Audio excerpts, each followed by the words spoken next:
Cheap and heavy sounds like a phrase that could get someone into trouble if they used it incorrectly. And the truth is, you've seen it everywhere on this channel. You know, I'm talking about fixed blade knives, right? Not something else. So let's change it up a bit and look at an old favorite to people who've already drank the Spyderco Kool-Aid because it was released a long time ago. I guess I'm late to the game. I'm talking about the Spyderco VG-10 steel comprised Temperance 2. And for the record, I've dranked before and also have a problem with past tenses of words. Now, I don't know what the Temperance 1 was like because I don't do any research for this channel, but I can only assume the Temperance 2 is better because of the increase in price. Well, actually, the handle looks better. I looked at it a little bit, but that's about all I did. The Temperance 2 features a 4.87-inch full flat ground blade and a full tang construction, and it's lighter than any other fixed blade knife I've reviewed here, even the much smaller SCHF 56. This seems to be achieved by a more reasonable spine thickness and, according to Spyderco, a skeletonized tang. While I can't take off the wooden-looking micarta scales, I'm just going to trust them on this. Whereas all the cheap knives were handle heavy, this one has a lot better balance to it. The cutting edge is large and the blade has that distinct leaf shape to it. And like all Spydercos, it's dangerously sharp to idiots right out of the box, making it the ultimate arm hair shaver, or a very expensive one considering the $349 MSRP or the slightly below $200 Amazon price. Now that price seems to get you a lighter, bigger knife and that VG-10 blade steel, as well as a conversation with your significant other about the definition of a necessary purchase on a fixed income when you already have a bunch of cheap knives laying around. And Japanese VG-10 ain't cheap because you pay good for a lot less in the Endura and Delica line. Now next is the sheath. Almost every one of my budget fixed blades comes with decent to trash sheaths. And considering most of these were sub $30, that's kind of expected.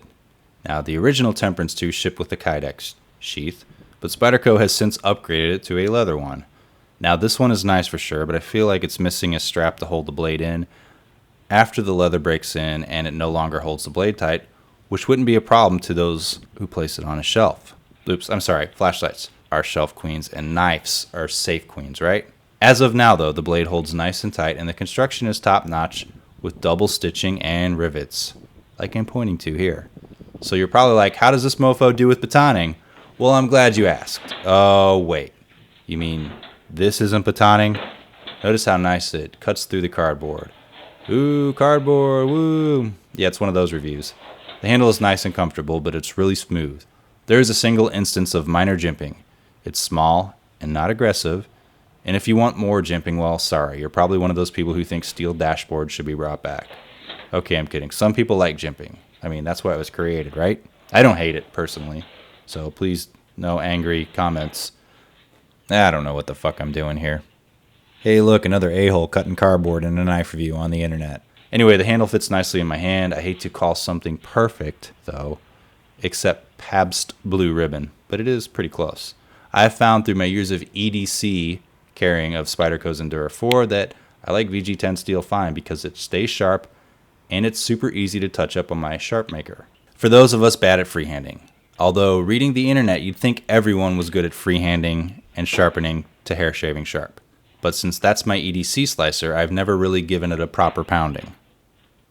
Okay, the gig's up. This is a loaner knife that a friend is using, for I guess general purpose outdoor knife stuff.